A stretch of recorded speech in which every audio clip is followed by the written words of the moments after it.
8 out of 90 European banks have failed stress tests on whether they could withstand another financial crisis.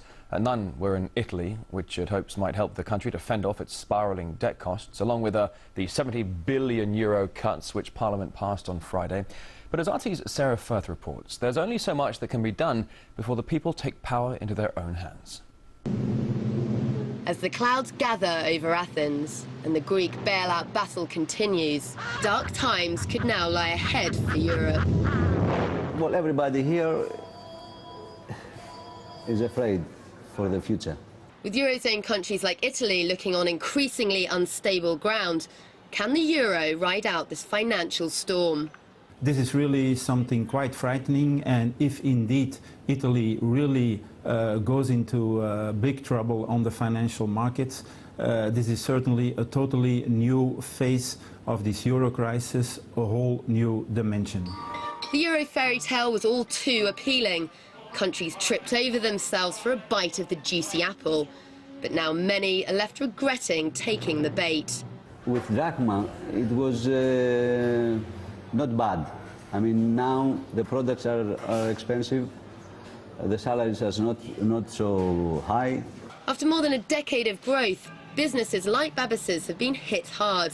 Whilst this central shopping street in Athens is still bustling, the problems with the economy mean that many businesses here in Greece have simply gone under. Joining the euro meant European prices, but for many of the members with weaker economies, it didn't mean European wages. With one botched bailout after another, the Eurosceptics who warned of danger from the start may have become the unlikely heroes of this tale.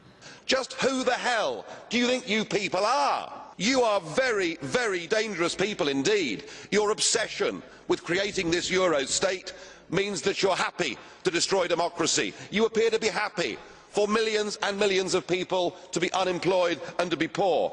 Untold millions must suffer so that your Euro dream can continue. If you rob people of their identity, if you rob them of their democracy, then all they are left with is nationalism and violence. Countries are now waking up to the reality of the nightmare they're trapped in. The euro is a political prison for countries such as Greece and Spain, and they need to be liberated from that prison, recreate their own currencies, have devaluation, make their exports cheaper, make it easier for tourists to visit their countries, and they'll get back on their feet. Greece, Ireland, Portugal, Italy, Spain, the dominoes continue to topple. For the euro, it seems, there'll be no happily ever after. Sarah Firth, RT, Athens. Meantime, economics professor Patrick Minford says that some EU countries may have to accept default as wealthier nations no longer want to pay for their costly rescue.